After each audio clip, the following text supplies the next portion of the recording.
Passion is one of the most destructive emotions that a man can have if he allows himself to go without control, restraint, and standards. It is like you leave a fire on in the middle of the forest, and unless you have a water hose, it will go out of control and consume everything. Have you seen the Los Angeles fires? One little spark, one little dash, unestimated, without guidance, can destroy everything. For example, Adolf Hitler, he had a passion to rescue his nation from poverty and complete destruction. Okay, his passion, unguided with wisdom, exactly with every other dictator who has passion. Passion is also related with power, right? Power is authority. Strength is ability, but power is authority. Meaning, with this power that I have, I'm gonna do this, I'm gonna do that, right? And that's why one of the most difficult things for a man to do is control himself in positions of power when he has passion and he has a vision, right? For instance, me, it's almost I'm spending more energy restraining myself in the passion which I'm expressing, right, than I am engaging in this video. Keeping myself calm and composed, because this is a moment of great passion that I have. I have this vision, but so much frustration, because it's like, why don't they get it? Why can't these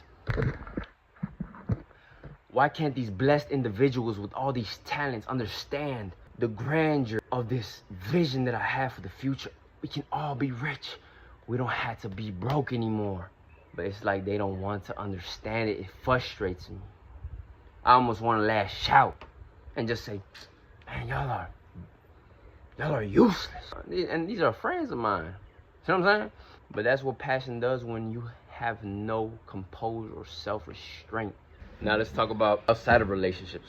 Governing yourself is a feat beyond estimation when you are consumed with a dream or a purpose and passion has blinded you, or it is capable of blinding you. Why? Because, for instance, right now, I have so much passion. I have this dream. I have this goal. I know I can put this body to work for 40 hours straight, drink all the coffee that I need. I'm already off like 2-3 cups of coffee, right? Boom. What does that do? That puts you in a position of failure.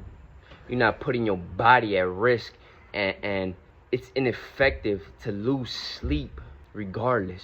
You're losing effectiveness. You're losing precious time, opportunity cost.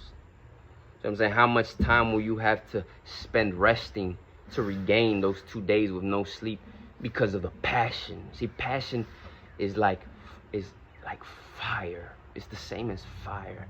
If you don't put it out, where it's gonna lead you, what it's gonna do, who it's gonna consume, it could consume you. It's done it before. I've consumed myself with so much passion and effortless drive. Yes, I burned down everything in my way, and then at the end of it, I'm burned down, my life burned down. I've neglected this and this and this and this and this and this and this and this, just to pure focus. That by the time I'm exhausted and extinguished, yeah, the passion's still there, but there's no more. This biological body no longer has the capability to go another minute in overdrive. It now needs a whole 3-month period of rest because I done put it through years of endless pursuit. Look at that water splash on my head. Passion is beautiful, but it has to be harnessed. You have to learn how to harness the fire within, and there are no measurements, because as I say, there's only a certain amount of hours of the day, right? Things always happening. Sometimes you gotta lose sleep.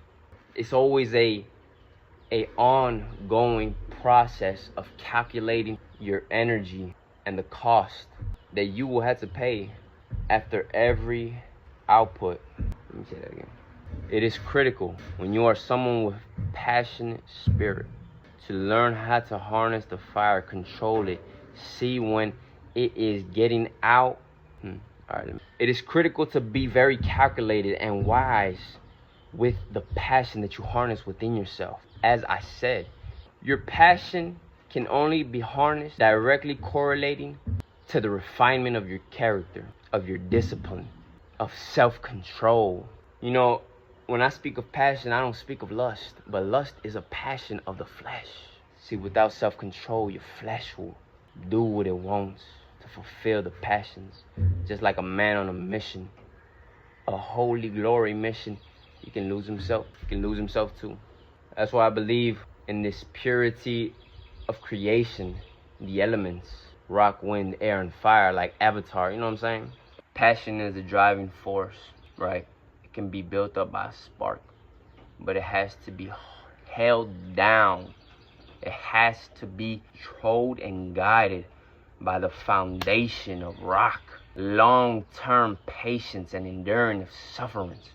It is easy for me to go on a passionate streak of endless, blazing pursuit of progress and advancement because I'm so impatient with the results that I have in my life. I said, okay, it's gonna take me a week to get this done without sleep. Boom. I'm talking about by the end of the week, I'm gonna have $1,000. I'm gonna be up 10% of my life goals right now. Boom. And then at the end of it, you're destroyed. You gotta wait 2 weeks to recover from that. And you're losing the consistency of that long endurance of suffering. And then water, tap it down a little bit. All right, be more calm, let go more. Be more with the flow. Be more with the flow. Be more with the flow. Because I believe passion is the essence of life itself. It is the spirit within a man that has dictated this is what it's going to be, regardless of anything to come.